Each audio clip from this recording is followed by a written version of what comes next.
Eve Picker. Today's guest is the founder and CEO of Small Change, a regulated investment crowdfunding portal focused on real estate with social impact. Today, Eve is using Wefunder to raise money for growing Small Change, providing evidence that crowdfunding works. Eve will share insights about her work and her superpower. I'm your host, Devin Thorpe. Welcome to the Superpowers for Good show. Eve, thank you so much for coming back. It's so great to see you again. Well, thank you very much for having me back. I'm looking forward to this.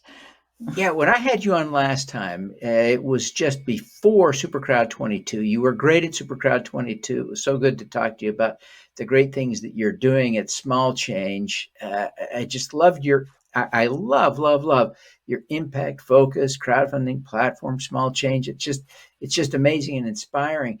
At that time, I didn't appreciate that you were going to launch your own crowdfunding campaign to raise money, which now you have done. So I'm excited to talk to you about Small Change in that new context. So thank you very much for coming. Okay. I'm getting a taste of my own medicine right now, right? Yes. You know, that is so true. I suspect you're already learning things you thought you knew. Yes, I am. Yeah, I am. Yeah. Sure. Yeah, you're walking a path you've coached people down many times. Yes. So that's great. That's great. Now, Eve, let's step back for just a minute because I suspect there will be a few of my followers who missed our episode last time. Why don't you take a minute and give people a quick overview of Small Change? Sure. So Small Change is a real estate crowdfunding portal, which means that we are registered with the SEC and members of FINRA, and we can use a pretty new securities rule called Regulation Crowdfunding, which permits anyone who's 18 and over to invest. So no longer just all those wealthy people, the 8% who are accredited, but anyone who's an adult can invest in a company actually online. And so we have focused Small Change. This is my background. I'm an architect by training. I have a master's in urban design, and I've also been a real estate developer. So on Small Change, we decided to use that rule to help developers raise funds for real estate projects. But we also are focused on real estate projects with impact, with a mission. And that's because as a developer and an architect and urban designer, I really believe that buildings should make cities better for everyone. And too often, real estate projects these days are treated as commodities, as a way for people to make money and not make a place better. So on our platform, we just decided to make it doubly hard for ourselves. We created something we call the Small Change Index, and we don't raise money for developers unless their project scores at least 60% on that index. So it has to be doing something transformational for a neighborhood. What I love about what we've done and what's happened over the last couple of years is that not only are we supporting projects in disinvested neighborhoods and building net zero buildings and things like that, but we have had a groundswell of emerging developers come to us, and at this point we have almost 60% of our developers or issuers are minority and or women, which I think is staggering given the very old white boy club that the real estate industry is. Yeah. Well, you know, it's funny, Eve, since we spoke last time, I spend about 10% of my time fantasizing about doing real estate projects and funding them on Small Change. But so I just love what you're doing. And I should confess now, I guess I have to be careful to caveat this is not trying to be investment advice, but I have already plunked down a little bit of money on your raise because I am so excited about Small Change. Well, we thank you very much. It's wonderful. It's really great. Now you're raising money on Wefunder, so I guess we have to limit what we say about the offering, but you can certainly tell people how to find it on Wefunder, right? Yeah, we can. So the reason we're raising money on Wefunder and not on our own platform is that under regulation crowdfunding, we can't have an interest in any project that is on our platform. So oddly, we have to go and raise money on another platform for our business, and we're using Wefunder. So you can find us on wefunder.com, small change. Pretty easy to find. So yeah, it's been an interesting experience. Yeah, yeah, and Wefunder has the same problem. They're raising money now, and they are on another platform. So That's correct. We're all like, yeah, it's like musical it's chairs, it's kind right? of it's a little daisy chain sort of thing going on. But Yes, it's crowdfunding is a wonderful way to raise money, and it, so let's talk. I think a little bit more about the projects and people who are raising money on small change, on small because change. you've Yeah. done some really cool projects over the Yeah. years.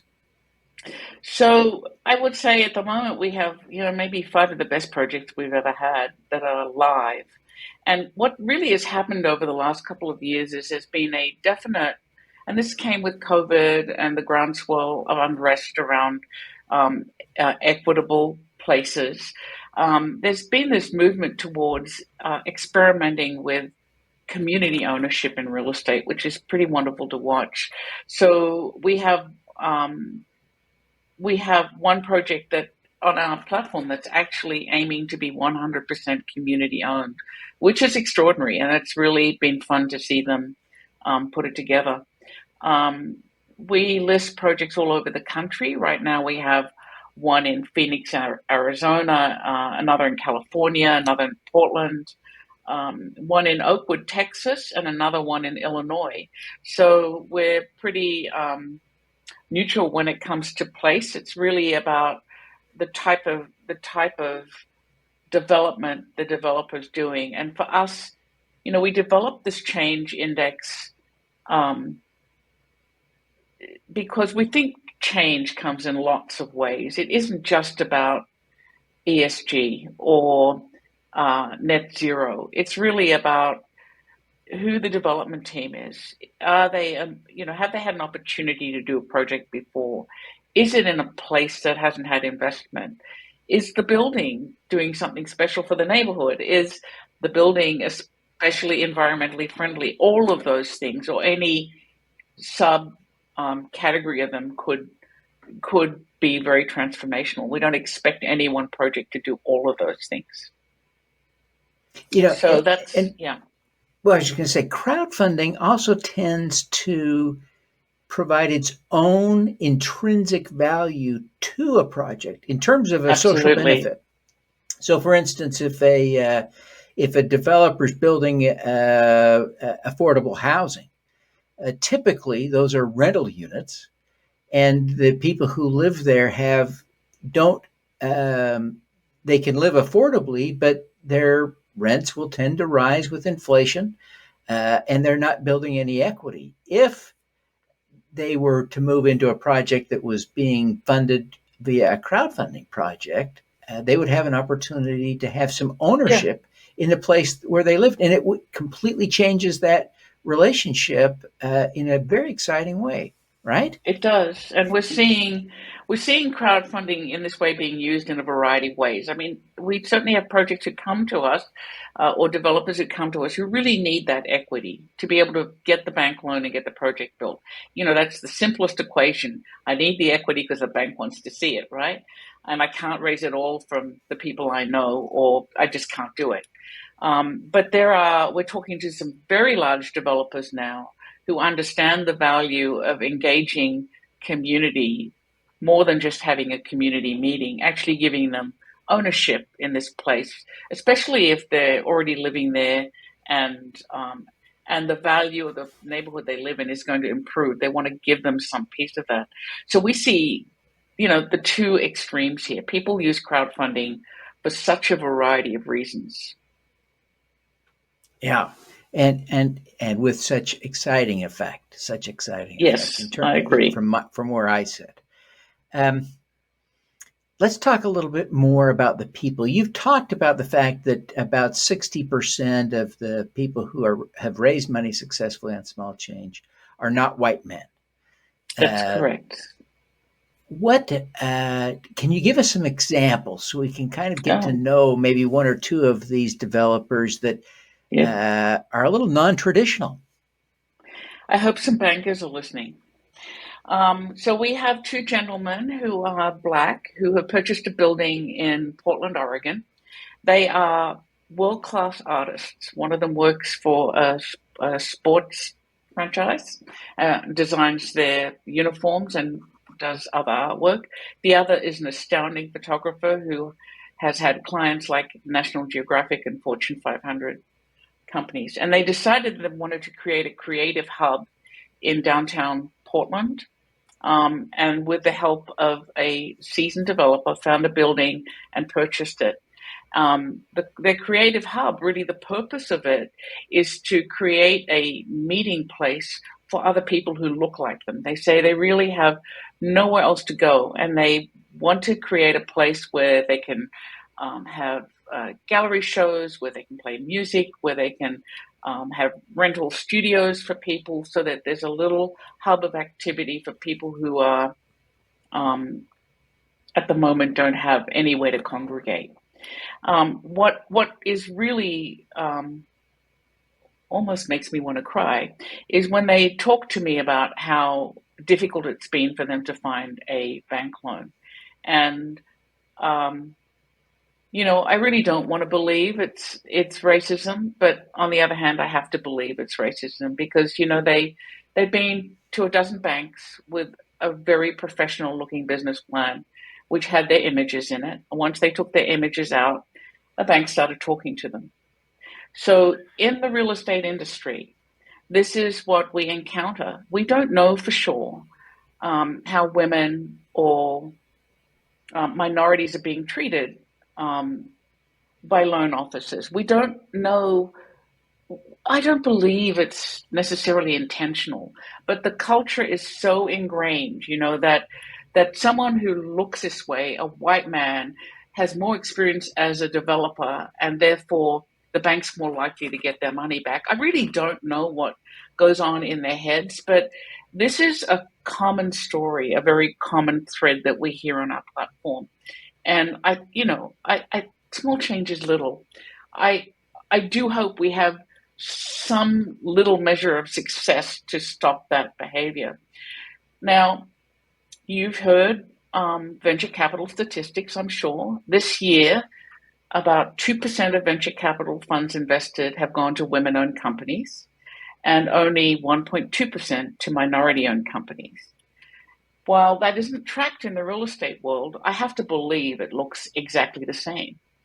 And as a woman developer, um, I go back in my mind over my career and what I encountered, and no one ever said to me, "I'm not going to lend you the money because you're a woman." But I am certain that that I was stopped in many ways because I am a woman. And I'm certain that many minorities are treated the same way. I've heard this story many times from people who come to us. So the word is getting out. We have a steady stream of developers who come to us who are minority and who are women. I hope they feel safe with us and they know that they're going to be treated equally. Um, it's still disheartening to see how little they can raise. And I really hope that changes. But, you know, the old boys club is a club, and people in a club like investing in people who are like them. And until we create some other club with a lot of money, that's not going to change very easily. Yeah, That's yeah. what we're up against. It is a challenge, and I think everyone in the crowdfunding industry is working enthusiastically to build a larger network of investors for these projects. But it is exciting to see what you are doing. But The even the so, you should know, like, the majority of investors on our side are men, not women. And so, women, there's all these statistics about women investing. So, all of these things are wrapped up together. Like it's going to take a long time to really seriously shift things. But I think you're right. Hmm. Crowdfunding at least provides a place where people are thinking a little more equitably, a lot more equitably. And certainly the statistics in crowdfunding are quite different than in the VC world or the real estate world. But we're raising such a drop in the bucket by comparison.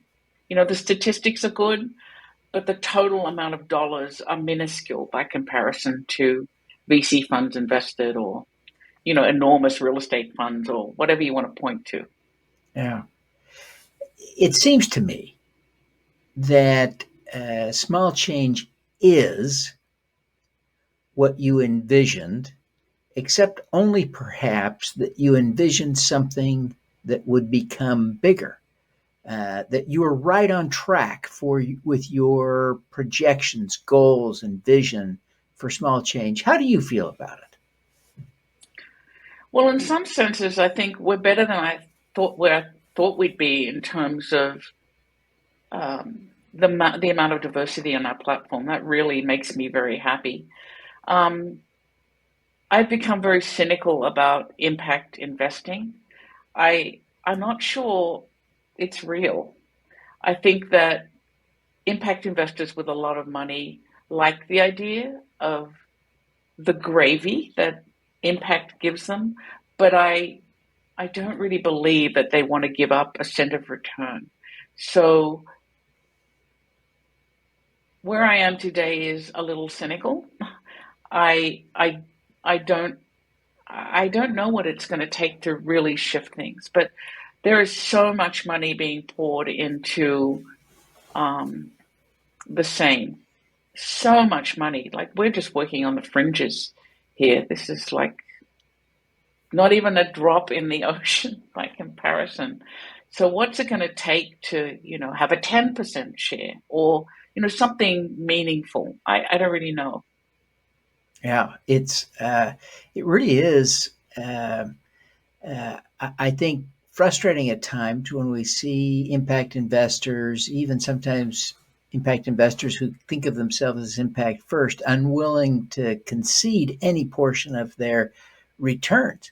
At the same time, you're creating something that has Right. great potential to grow, to flourish, and to drive those returns as well. So it's exciting to see what Well, you're creating.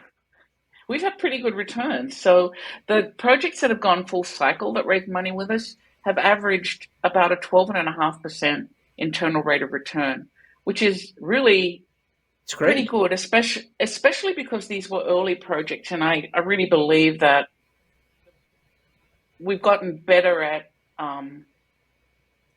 at really listing quality projects. I would say the projects Yeah. and the developers who are coming to us as we get older and more mature are more mature developers themselves. So I think that Yeah. number is going to get better. Can't say for sure because I have to say that investing is always a risk, and you really never know what's going to happen. Kind of evidenced by the whole economic meltdown we're going through now. But still, I think the returns can be really good, and I'm pretty proud of what we built. It's been very difficult, and I think anyone who's doing this knows that. And I really hope that people start seeing the value of investing a little bit beyond their comfort level, right? Yeah. Yeah, for sure. Now, Eve, as I've gotten to know you, I've begun to appreciate that you really are an amazing human being, and I am Oh, thank you. so grateful to have you in my network. When we spoke last, you told me that your superpower was the way you get fired up by someone telling you no, the way that you stick to it no matter what, your sense of endurance, your persistence. Um, Tell me a little bit more about how you developed that amazing ability. Um, I really don't know. I think I'm a very loyal person, and so I've developed very strong ideas about who I am and how I think the world should be, and it's very difficult for me to pull myself away from that. This is sort of part of my DNA, right? Yeah. So I also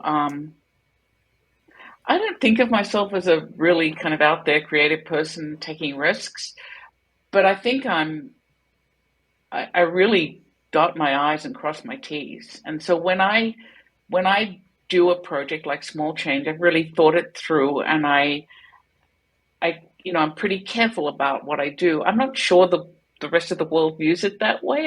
I don't really know. I don't really know the way they see what I do. What for example, I built a loft building in downtown Pittsburgh. It was actually the first loft in downtown Pittsburgh, and at the time I was really stunned when a banker told me, like, "Oh, honey, no one's going to live downtown." I thought, what have you been reading? This is not rocket science. Like, all over the world, people are moving to downtown. This was a couple of decades ago, Yeah. but Yeah. still, it was not like Pittsburgh. I live in Pittsburgh, and Pittsburgh is not at the forefront of new things. But it just seemed. I must have looked to him like a crazy person, and to me, Yeah. it seemed absolutely sensible. So I think. That is there too. So if someone says to me, "No, you can't do this," and I've really thought it through, I'm going to dig in. It's not going to stop me. Um, Probably Yeah. especially because I'm a woman, and women get told no a lot. So if I listened to that, I would have done nothing with my life. Yeah. And instead, I've done a lot, and I've enjoyed it. And if I'd listened to all the no's, then none of this would have happened, right? Yeah. It's so, so true. And it's a powerful insight. As we, you have done a number of projects, and I've Mm-hmm. got to think that that persistence helped you push some of those over the finish line. Can you think of one where you really think, oh man, I if I had not been persistent, I could not have gotten it done, and maybe tell us the Mm. story of that project? Oh, I can think of all of them. So, in my real estate work, so, small change is really a reflection of the real estate projects I did, which were really, I moved to Pittsburgh unexpectedly, a very soft market. Pittsburgh had a terrible self-image, and was trying to reinvent itself. And I saw like these incredible opportunities. For me, it was an opportunity to experiment a little with real estate. And so I did some projects that were for Pittsburghers really hard and maybe a little crazy, like the first loft building downtown. Um, I sold that building out before it was ever finished, by the way. So my thinking Wow. was, it's only 8 units. Surely there have to be 8 other people in Pittsburgh who want to live here, right? It wasn't such a heavy lift. So I did a project in a neighborhood called East Liberty, and I bought the building from the city, actually, for $1,000. And it's a beautiful Richardsonian historic building, 6 stories tall, about 30,000 square feet. Wow. It had been vacant for 15 years. You could fly a small plane through the hole in the roof. And I called it my green building because everything inside was covered in green moss and pigeon shit. Right? Yeah. There was nothing to save except the walls.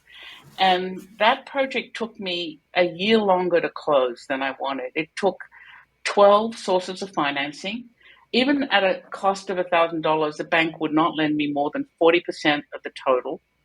Um, I just scrounged everywhere for sources of funds. The mayor gave me $50,000. I got a LISC loan. I got a bank loan. I got a matching facade grant, historic tax credits, 4 different loans from the Urban Redevelopment Authority. So I really had to learn because none of them had a lot of money, and all of them would say, "Well, we've got this much.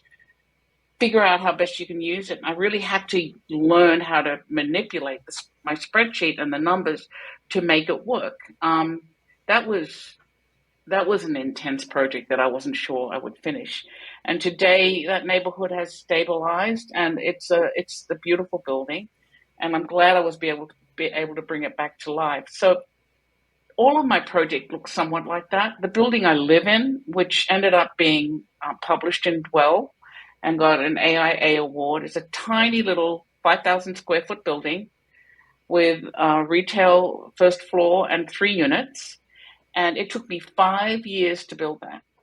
I Oh, always say wow. 5 years for 5,000 square feet, because the original building was in a historic district. It was in terrible shape. You couldn't walk into it. It was actually dangerous. It Yeah. took at least a year to get approval from the Historic Review Commission to take it down. The previous owner hadn't paid water bills and taxes, so there was this long negotiating with the county and the city on liens and what would happen if I sold the building at a windfall. What a joke! Never going to happen. It was a huge process for a tiny building, and even the contractor was 18-foot wide by 110-foot long site between two buildings. And the contractor said this is like one of the most difficult projects he's ever built, because there was nowhere to stage. The front of the building is a downtown sidewalk, and the back of the building is a tiny little alley. So that was a lot of work, but I love living there, so it was worth Yeah. every second of it. So the developers who come to our site are all struggling with projects like that. They're all struggling with an unusual idea, an innovative idea, a new way to do affordable housing, a new prop tech company, a some sort of value add that no one's thought of before, and so not only are we promoting disinvested people and neighborhoods, but we're promoting new innovative ideas, because banks don't like those. Banks are really not set up to finance those. They really want to Yeah. finance like the same thing over and over again, which is why we have cities looking the way they look. You'll see the same thing over and over again because it's very easy to build it and finance it. So I Yeah. think small change is amazing when I think about it, because Yeah. we're tackling projects that I think will make cities better in so many different ways. Yeah. Yeah. Well, Eve, as you think about this talent, this skill, the superpower of yours of persistence, resilience, endurance, um, how would you coach someone to develop that strength? That's so hard, I think, for people to learn that. But I think there are ways to get better at it. Even if you're not good at it, you can get better. Yeah, maybe.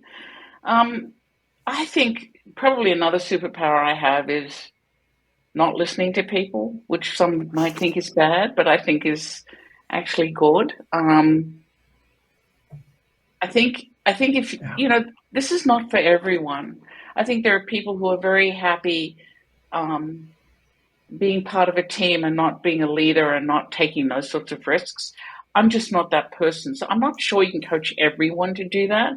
Um, there's very clear roles in business. There are people who are starters, and there are people who are maintainers, and there are people who are growers. And I am without a doubt a starter. If I go into maintenance mode, I get really bored. So I think it has to do with your personality as well. I'm not sure it's completely trainable. Yeah. Fair point. Fair point. Well, Eve, I'm so grateful that you would take the time to do this podcast with me today. I'm excited to share this with our audience, and want to Yeah, encourage everyone to give a thoughtful look at your Wefunder page. Obviously, I want to encourage everyone to be thoughtful and to be wise about the investments and not risk too much money. But I certainly want to encourage people to take a look because I think you're take a doing look, and also amazing take work. a look. Take a look at smallchange.co, and some people are real estate developers, and some people are real estate investors, and some are company investors. So if you lean towards real estate, that's worth a look as well, right? Yeah, for sure, for sure. Well, Eve, thank Thank you you so much very for much being for with having us. me. Uh, Yeah, Before thank we you very wrap up, much. you mentioned smallchange.co. That's the website. How do people find you on WeFunder? How do they find you on social media? How do they get in touch with you personally if they want to? How would you respond to those? Sure. So my email address is eve@smallchange.co. .co, not .com, okay, although that will still reach me, but not for long. Social media, we actually, most of our sites are at Our Small Change. LinkedIn, you can just find me by name, Eve Picker, and that's probably where we're busiest, most active. And Wefunder is wefunder.com/small change. But if you just go to wefunder.com, you can search small change and will pop up as well. It's pretty straightforward. Yeah, that's a great, great point. So, Eve, thank you so much. I'm so grateful that Thank you've been you. here. We wish you every success with this crowdfunding raise and hope to see you off to bigger and bolder and better projects and more and more. We just want to see you succeed in every way. Thank you. All righty, let's do some good. Thank you for tuning in to the Superpowers for Good show. Twice each week, we host changemakers who share their impact, insights, and superpowers. Don't miss another episode. Subscribe today at superpowersforgood.com. That's superpowers good.com. Be super empowered. Get your copy of the book, Superpowers for Good, as an ebook, audiobook, paperback, or hardcover edition via your favorite online retailer. Interested in having me speak to your company, organization, or association? Visit devinthorpe.com. Then let's talk. Now, keep using your superpowers for good. Together, we can reverse climate change, improve global health, and eradicate poverty.